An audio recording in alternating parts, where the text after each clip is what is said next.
back. All right, welcome back, everyone. This is Two Beards in the Bible. I'm John Swano, I'm Dave Tenney. and we are in 1 Timothy still. I'm in Isaiah. Are you? Oh. Somehow I turned over to Isaiah. I better turn back.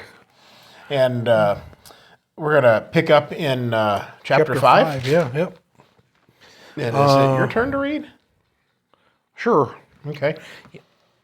Let me see here. Okay, there's a lot of stuff in here. I'm just going to read the first 8 verses, All right. and then we'll try to just keep going. We'll see how maybe this is all about widows. The first couple of verses are simple. We'll start with that.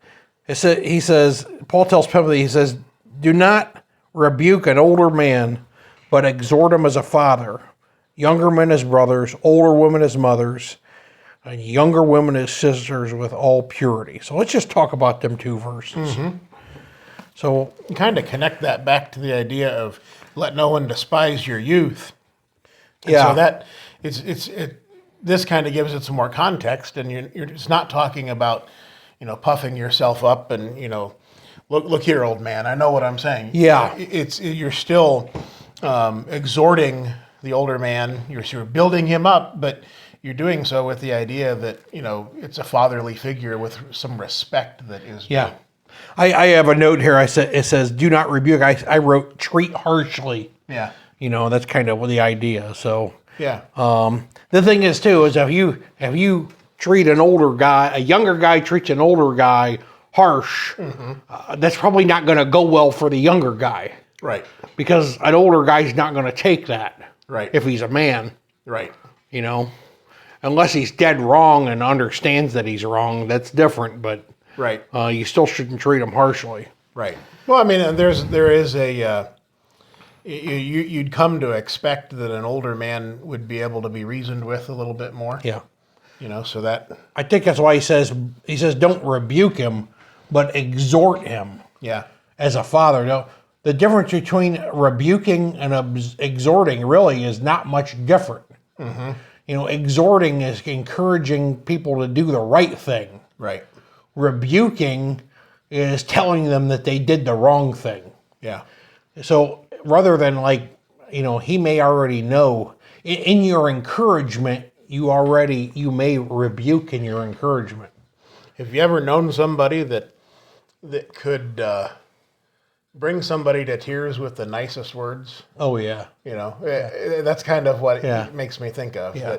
That I've known, and this has especially been some older, experienced men that when they go into a situation where some correction needs to be made, they do it in such a way that they command a respect. Yeah. And they don't. There's no yelling. There's no. Yep.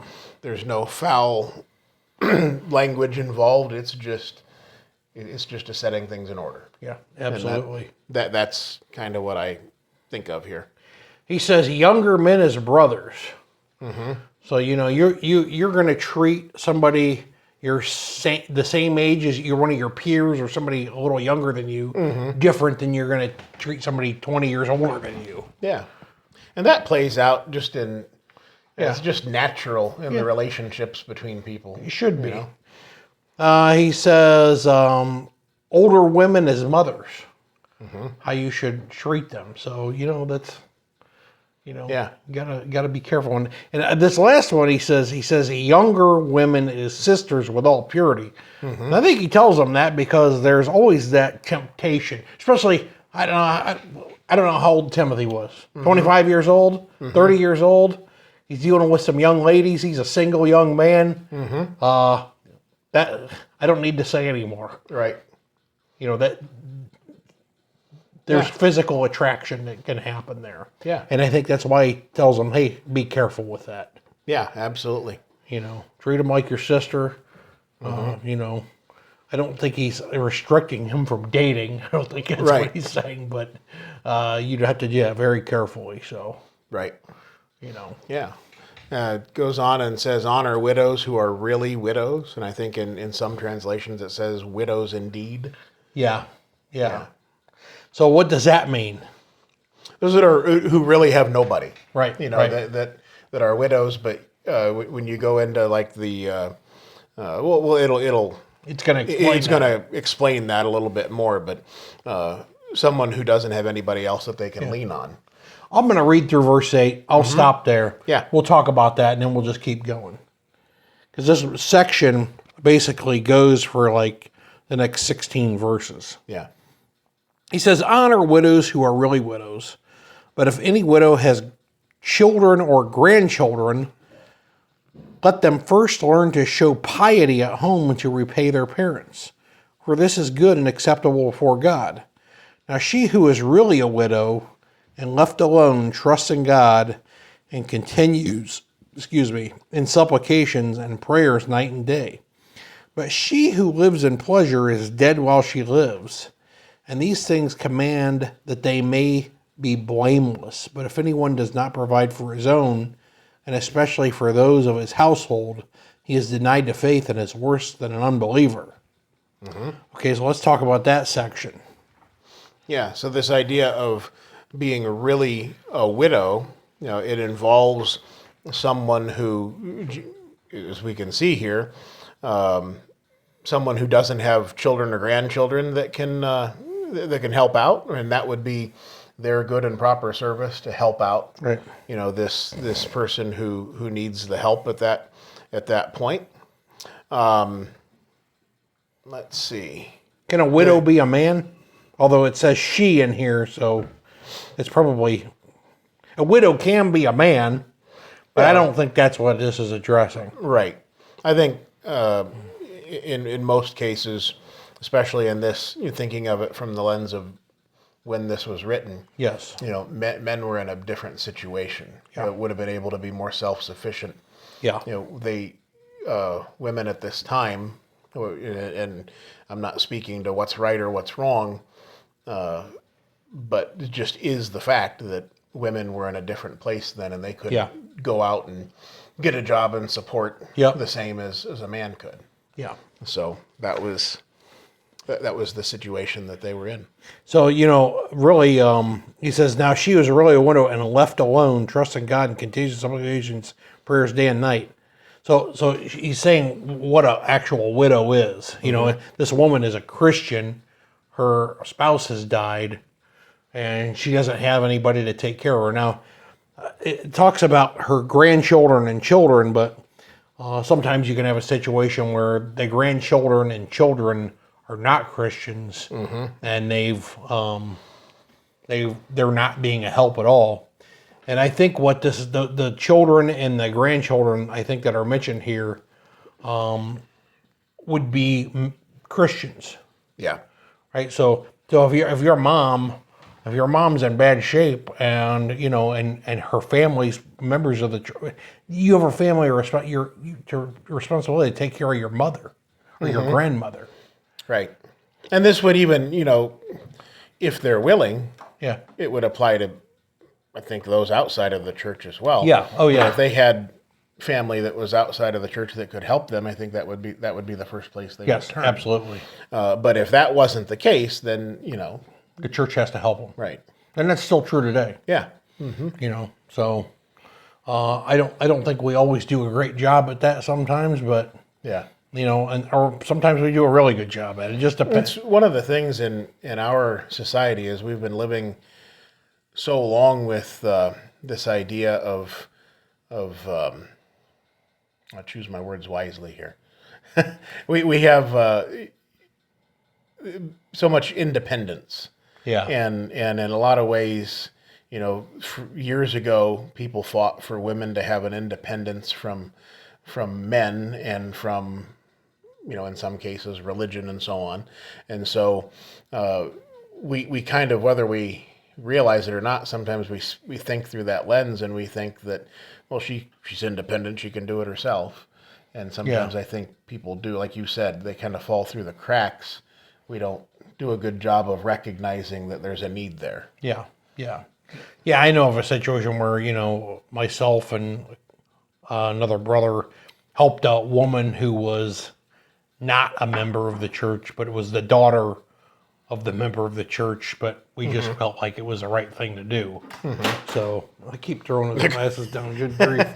I'll tell you what. I haven't been using mine, so we'll just. Let me throw. Are you can these throw those. now? Are these break proof? No, I don't know. They're cheap, so. Well, so are mine. So okay, so we've got the widows. Then they talk. Then there's age limit here. Yeah, I almost went too far there when we were talking earlier. But yeah, we should probably read that. Let's see, where are we at there? In verse 6, it says, "But she who lives in pleasure is dead while she lives, and these things command that they may be blameless. But if anyone does not provide for his own, and especially for those of his household, he has denied the faith and is worse than an unbeliever." Okay. Verse 9, Yes. "Do not let a widow under 60 years old be taken into the number, and not unless she has been the wife of one man, well reported for good works, if she has brought up children, if she has lodged strangers, if she has washed the saints' feet, if she has relieved the afflicted, if she has diligently followed every good work, but refuse the younger widows. For when they have begun to grow wanton against Christ, they desire to marry, having condemnation because they have cast off their first faith. And besides, they learn to be idle, wandering about from house to house, and not only idle, but also gossips and busybodies, saying things which they ought not. Therefore, I desire that the younger widows marry, bear children, manage the house, give no opportunity to the adversary to speak reproachfully, for some have already turned aside after Satan. Read one more verse. For if any believing man or woman has widows, let them relieve them, and do not let the church be burdened, that it may relieve those who are really widows." Okay. So a widow is somebody, first off, is over 60. Mm-hmm. That's going to be a candidate for these things.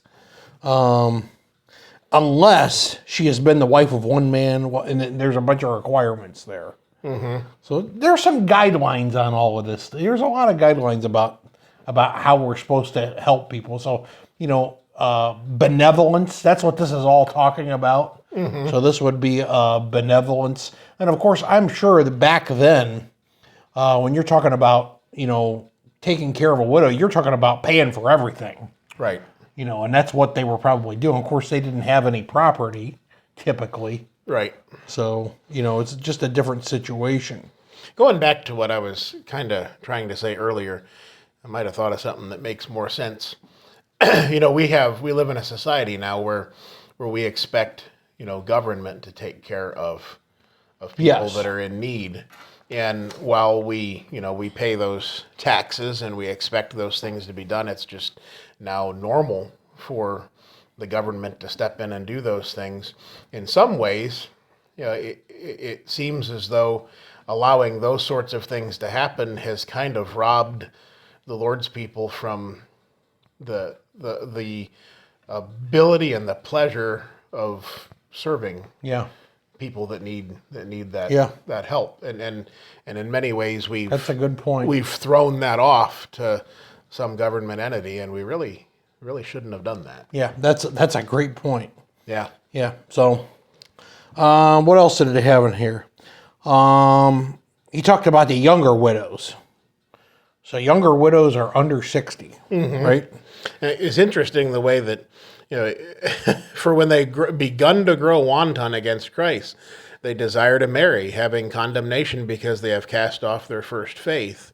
They become idle, wandering about from house to house. Boy, that doesn't sound very good. Right? No, not at all. Gossips. Right. and it just, I think it speaks to that idea of youthfulness. When we're youthful and we're full of vigor.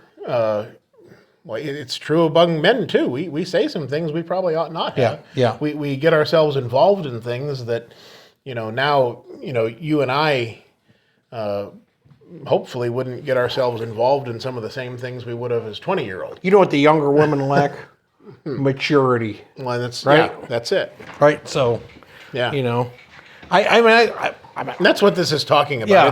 It's not, I don't believe it's trying to put them down. Yeah. You know, these, you know, a lot of these same things would be true about men too. Yeah, absolutely. Yeah. And I can say, sometimes I still lack maturity. Sure. Sometimes. I mean, it's just, It's a relative thing. I'm under 60 though. Right. So I guess I'm allowed to be a little immature once in a while. He desires that younger widows marry and bear children and manage the house. And if, I think the idea is if they got all that going on, that's going to occupy their time. Yeah. And the same way with a man who's supporting that system, that's going to occupy his time, right? So things are going to go a lot better. But if you just got a lot of idle time, that's never good. Right. That's the devil's workshop, John. That's what my grandma said. Yeah. Yeah. And to your point, this last weekend, as you know, we had our nieces with us. Yes. And so spending a weekend with them, it brought back, in our life here in this house, my children have grown up. They're pretty self-sufficient. They just kind of do their thing, and sometimes they make their own food, they do their own laundry. They do the things they're supposed to do. And this weekend was again having to go back to the point of having to tell little kids do this, do that, and doing some teaching. One of them tried to do spitballs in the back of my car, and that don't happen in my car. So anyways, to your point, we were busy with that, and so when you have little kids and you have a family doing those things, you're very busy with that thing. And with our kids, being older now, we're busy in a different way with them, but but there's something to be said for that time of life when, and that's a very important work. This is not, some He-Man Women Haters Club type of a thing. No. This is an important work because, the children, are the future of not only the world, but the church. Yeah. And to have a godly mother who is seeking to do these things and having these things in order just strengthens the church in the future. It's funny how you think about like the women's lib movement. It started with this kind of premise that that they didn't have to be shackled to the home and they could do whatever they want. And it's gone so far at this point to where it's almost turned to where this is that's the ideal. Right. But I think we're saying it's actually not the ideal. Right. We're going to get ourselves into trouble here, but then they become shackled to a career. Yeah. To work, to making, more money. And you can see that in our society where, just even, in the past 40, 50 years, the size of the average American home has gone up. The incomes have gone up, not because people are necessarily making more money, within, per capita, within the reason of inflation and so on, but because now there's like two incomes to most households. And so you structure your household in such a way that you have two incomes, and that's what you're used to, that kind of a lifestyle. And that has really damaged the family. Absolutely. Because now you have moms that are away, dads that are away, and children that are left to whoever and whatever. Yeah, it definitely makes it hard. So we have a blueprint here, sort of. It's not really the point of this, but you kind of have a blueprint for what a successful family. You get a little glimpse of what a successful family would look like, even in the absence of maybe one of the parents, because we're speaking of widows. Oh yeah, absolutely. Yeah. So, it's that's kind of a tough subject to talk about sometimes because everybody's there are people in all sorts of different situations and the first blush for a lot of people is to take the emotional jump into it emotionally and say, well, you're trying to tell me that it's a bad thing to do this. We're not telling you anything. We're just talking about what the Bible says, right? Right. You can disagree with it, but that's not going to hurt our feelings. Right. Right? We can't do anything about that. All we can do is talk about what the Bible says. Right. Even Paul, he wishes that some wouldn't marry. Yeah. He talks about this. So I mean, it's not an end all be all. Right. But certainly there's a lot of blessings found in marriage and raising families. And when you're thinking of, we're speaking of using the treasury of the Lord's church to do something here. Yeah. And so it goes further, and it kind of makes another point there that this person should be well reported for good works. This person that's over 60. Yeah. She's been the wife of one man. Oh, she could be under 60 because it says unless. Right, okay. And well reported for good works if she has brought up children. Or maybe I've read that. Do not let a widow under 60 years old be taken into the number and not. Okay, yeah. So yeah, you're right. I'm wrong about that. Yeah. So, but all these criteria: well reported for good works. She has brought up children. If she has lodged strangers. If she has washed the saints' feet. These are all things we've read before. This woman's a worker. It's the job. Well, yeah, and these things are kind of the job of every Christian in some way. And so, and that idea of washing the saints' feet, that's caring for one another. Yeah, exactly. And relieve the afflicted, is diligently followed every good work. These are things. So before you go and use something that is the Lord's, it needs to meet certain criteria. It's funny. Like the Bible talks about elder. It's okay to pay elders. Mm-hmm. Now you're talking. What you're talking about is an older man. Right. Well, this is kind of the same thing. It's okay to support an older woman who doesn't have who's destitute. Right. If she's a worker. Right. Right. Yeah. If she's all in. Right. So. Yeah. And that's just the seriousness of conducting the work of the Lord's church. It's God has spoken here. Right. Yeah. But if she's not all in. Right. Like she shows up and a lot of times this is what I've seen happen is like you'll get a request for maybe a widow who needs some financial support, but we haven't seen her in services in 3 months. Right. And it's not because she she just doesn't come. Right. And she's got a 30-year history of that. Mm-hmm. And now she wants some money. And then you say, well, I don't think we should be doing this. And then she's mad. Right. So it's a no-win situation. This was not an instance where this was not a person who was connected with the church in any way, but it was just a person who was in the community that was going around from church to church, regardless of their affiliation. They were just going around asking for money. We had one too recently. Yeah, and so she showed up one day, and we didn't give her anything out of the treasury, but the men, some of us men, got together and gave her whatever was in our pockets and said, hey, this is something, and we put some gas in her car. And, helped her wherever we could. And we told her, our purpose here is to study the scriptures. So we really would like you to come back, and we'd like to study with you. And you realize, and we explained to her that we can't use the treasury of the church, for such things.